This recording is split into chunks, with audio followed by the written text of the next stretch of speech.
Oke, kali ini saya akan sharing tentang pembuatan layouting untuk aplikasi grocery app. Nanti tampilannya akan seperti ini. Untuk tampilan pertama akan ada produknya, dan tampilan kedua ketika salah satu produk diklik akan masuk ke detailnya. Oke, kita mulai aja masuk ke, kita bikin projectnya dulu. Oke, projectnya kita beri nama Flutter Grocery UI. Setelah itu kita running di simulator. Untuk kelas My Homepage-nya juga saya hapus semua, kita bikin kelas baru nanti. stateful main page. Oke, main page-nya kita daftarin di sini. Main page. Pertama kita return untuk scaffold-nya. Lalu kita bikin up-bar-nya dulu. Pertama kita isi dulu elevation-nya. Elevation itu untuk bayang-bayangnya dan dengan background putih ya. Kita coba simpan, sudah kebentuk nih untuk up-bar-nya. Setelah itu kita set leading-nya. Saya kasih leading menu di sini. Kita coba lihat, oke, sudah masuk. Lalu saya kasih title di sini, toko buah dan sayur. Setelah itu saya kasih action di sebelah sini. Saya isi dengan row. Pertama saya isi dengan icon search, lalu oke, seperti ini. Jadi pertama saya isi icon search, lalu ada icon keranjang dengan di atasnya itu ada untuk seperti total orderan. Saya kasih box dengan shape-nya itu circle dengan colornya red. Oke, dan saya isi dengan ini child-nya, saya isi dengan teks ya. Saya beri nilai 2 di sini. Kita simpan. Nah, sudah seperti ini. Sampai sini untuk upper-nya sudah jadi. Setelah itu kita akan bikin untuk kontennya di sini. Untuk kontennya pertama kita copy dulu asetnya. Kita buat dulu foldernya di sini. Folder aset. Oke, lalu kita copy untuk image yang akan kita gunakan di kontennya. Oke, di sini sudah saya siapkan. Saya paste. Oke, setelah itu kita aktifkan dulu untuk settingnya aset ini. Nah, di sini kita buka. Lalu kita kasih nama aset. Oke, setelah itu kita buat data kelasnya. Kita taruh di sini aja. Kita buat data.dart. Kita buat dulu untuk namanya, nama variabelnya, ada nama, price, quantity, image, dan description. Lalu kita buatkan konstruktornya. Oke, sampai sini data kelasnya sudah selesai. Lalu kita kembali ke main. Lalu di sini kita buat dulu bodinya. Bodinya saya isi dengan container dengan padding 10.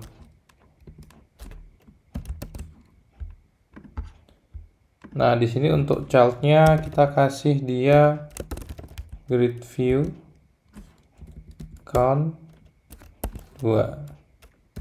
Dan dia butuh di sini bisa dikasih children. Terus kita kasih card. Kita kasih card di sini. Oke, kita simpan. Nah, seperti ini sudah tampil 2 card. Nah, setelah ini kita tinggal manipulasi card ini supaya jadi seperti ini. Oke, kita kembali lagi ke sini. Oke, pertama cardnya saya isi dengan elevation-nya 2, lalu shadow-nya saya kasih green, color-nya saya kasih white, dan shape-nya saya kasih round rectangle border-nya 20 circular. Kita simpan, tampilannya akan seperti ini. Beda dengan sebelahnya kan. Oke, setelah itu kita bikin datanya dulu di sini. Jadi data ini nanti yang akan kita pakai untuk memanipulasi satu card ini. Yang ada namanya itu name-nya Bayam, terus price-nya 2000, quantity-nya ikat, terus image-nya tadi ini ambil dari image pertama, lalu deskripsinya saya isi ini. Setelah itu kita isi chart-nya dengan kolom, lalu pertama di atasnya, paling atas kita kasih hero. Nah, untuk hero-nya kita isi gambar. Lalu setelah itu bawahnya saya kasih jarak 4px, lalu bawahnya saya kasih price. Oke, di sini kena overflow nggak apa-apa, kita coba lengkapin dulu semuanya. Lalu kita kasih size jarak 2, lalu saya isi name-nya di sini. Setelah itu saya kasih jarak lagi 2, saya kasih quantity-nya di bawahnya. Setelah itu saya kasih jarak lagi, saya kasih di bawahnya garis, ada garisnya, lalu saya kasih jarak lagi 10. Lalu di bawahnya saya kasih ini untuk shopping chart sama ini wording beli. Nah, di sini ada shopping chart sama beli. Lalu di sebelahnya nanti saya juga kasih untuk dia bisa langsung nambah kuantitinya di sini atau dikurangnya di sini. Oke, sampai sini di sini kenapa kena overflow, karena secara default si grid view itu dia aspek rasionya itu 1:1. Nah, karena di sini lebih, maka dia kena overflow. Nah, caranya gimana biar nggak kena overflow? Kita untuk aspek rasionya kita rubah seperti itu. Oke, kita ke grid sini, terus child aspect ratio-nya itu kalau yang default itu 1:1. Nah, di sini kita bisa pakai 1:2 coba. Nah, ini udah agak, tapi dia kepanjangan kalau 1:2. 1:2 maksudnya ini 1, ke atasnya itu 2 kalinya yang lebarnya gitu. Oke, di sini kita pakai 0,6. Oke, seperti ini. Lalu untuk di sini saya akan tambahkan untuk main axis spacing-nya saya kasih 10, dan juga untuk cross axis spacing-nya saya kasih 10. Ini untuk jarak antar konten sini ya sama sini. Oh ya, ini untuk tampilannya masih kurang ke tengah, jadi saya tambah di kolomnya ini, saya tambahin untuk main axis alignment-nya saya kasih center. Kita simpan. Nah, sudah lebih proper tampilannya. Setelah itu kita bikin untuk data listnya yang akan tampil di sini. Di sini saya akan bikin 6 data. Pertama kita bikin dulu all data variabelnya, lalu data pertama bayam, data kedua alpukat, data ketiga jagung, data keempatnya kiwi, kelimanya jeruk, keenamnya apel. Setelah itu kita kembali ke main.dat-nya, lalu kita pasang untuk grid view-nya. Oke, pertama kita ke grid view-nya. Nah, grid view-nya ini yang tadinya pakai grid view.count, sekarang kita pakai grid view builder. Nah, di builder itu dia butuh yang namanya ini, yang wajib itu grid delegate sama item builder. Oke, kita bikin dulu. Di sini ini kita copy dulu. Grid delegate, sliver delegate. Nah, weight fix cross axis count. Lalu kita buka seperti ini dan kita copy yang tadi kita pakai. Oke, di sini untuk untuk grid delegate-nya sudah masuk, lalu dia butuh item builder. Contact index. Oke. Supaya untuk lebih mempermudah coding kita ke depannya, untuk card-nya kita bikinkan dia widget tersendiri. Oke. Kita buat aja namanya item widget.dart. Kita kasih stateless dia item widget. Lalu kita pindahkan untuk cardnya ini, card sampai card ini kita copy, kita cut aja, kita masukkan ke dalam sini. Return card. Oke, sini import material dot. Lalu dia butuh inputan produk di sini. Panel produk. Lalu konstruktornya kita pasang. Nah, di sini kita ganti untuk yang data, kita ganti dengan produk.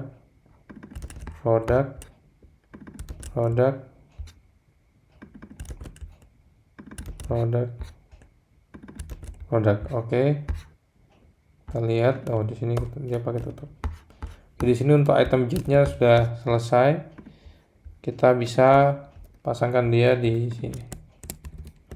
Kita hapus dulu child-nya ini yang tadi pakai count. Di sini kita bisa return item widget, produknya kita ambil dari list data. List data yang di sini. All data, kita import dulu. All data index. Oke, tutup. Oke, seperti ini. Kita kasih count. Kita simpan. Nah, sudah muncul. Oh, ini error karena dia butuh item count. Kita ambil dari all data length. Oke, kita simpan. Oke, seperti ini. Setelah ini kita bikin tampilan untuk detailnya ya. Oke, pertama kita bikin dulu kelasnya. Kita beri nama dengan product detail dot. Kita pakai stateless product detail. Untuk importnya kita pakai material dot. Seperti biasa kita bikin scaffoldnya dulu, lalu kita kasih abarnya yang kita kasih background colornya putih dengan elevation 1. Lalu untuk leadingnya saya kasih button arrow back, lalu ketika diklik dia akan kembali ke home lagi dengan sintak navigator pop contact.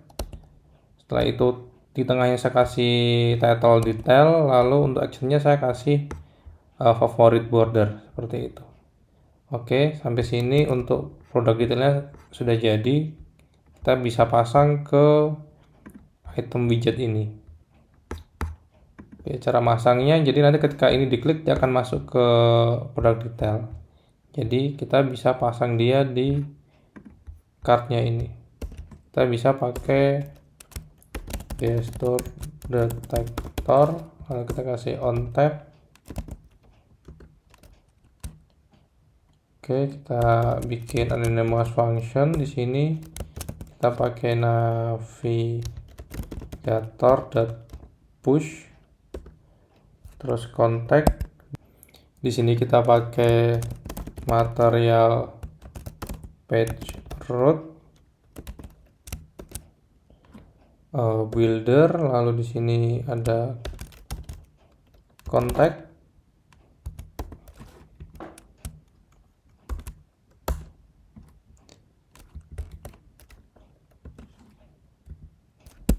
Di sini kita kasih return product detail,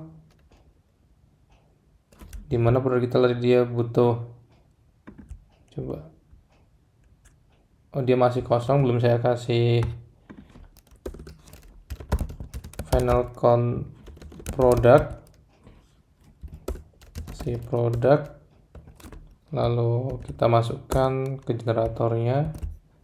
Oke, di sini kita langsung masukkan produknya. Produk sama dengan widget. Enggak widget ya, karena enggak pakai stateful, kita langsung masukin produk sama dengan produk. Oke. Coba kita simpan.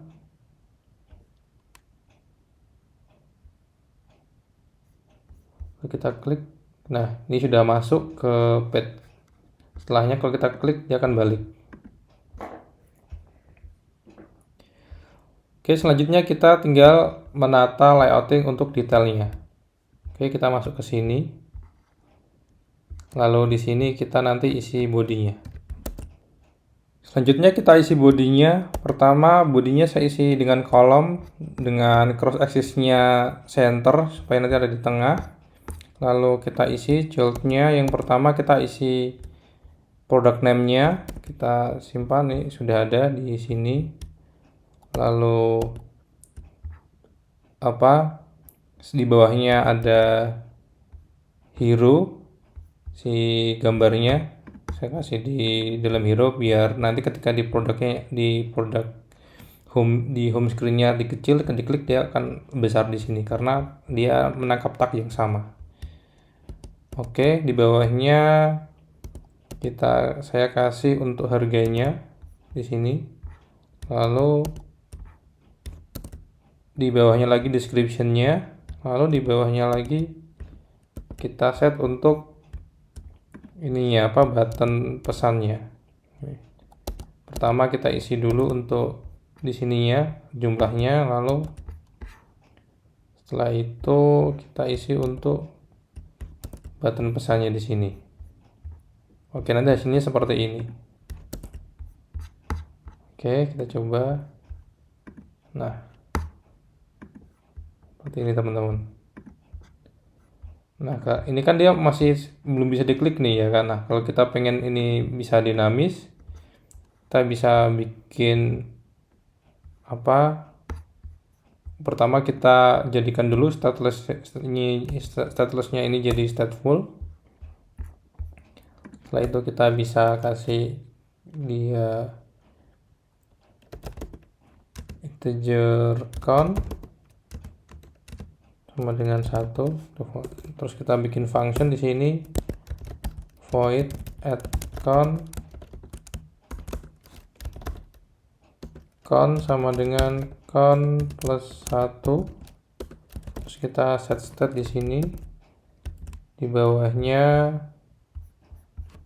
kita bisa bikin juga void remove count.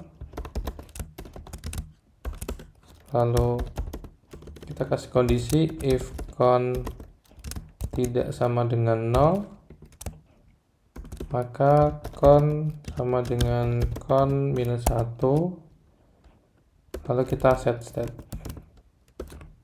Oke, kita bisa daftarin di sini.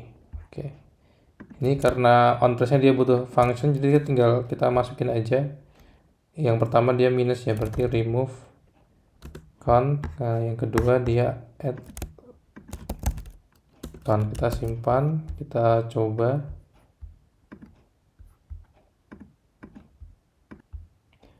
Oh iya, untuk satunya ini belum saya ganti. Jadi untuk satunya tadi masih hardcode. Jadi di sini kita ganti dulu. Untuk satunya ini kita pakai count to string.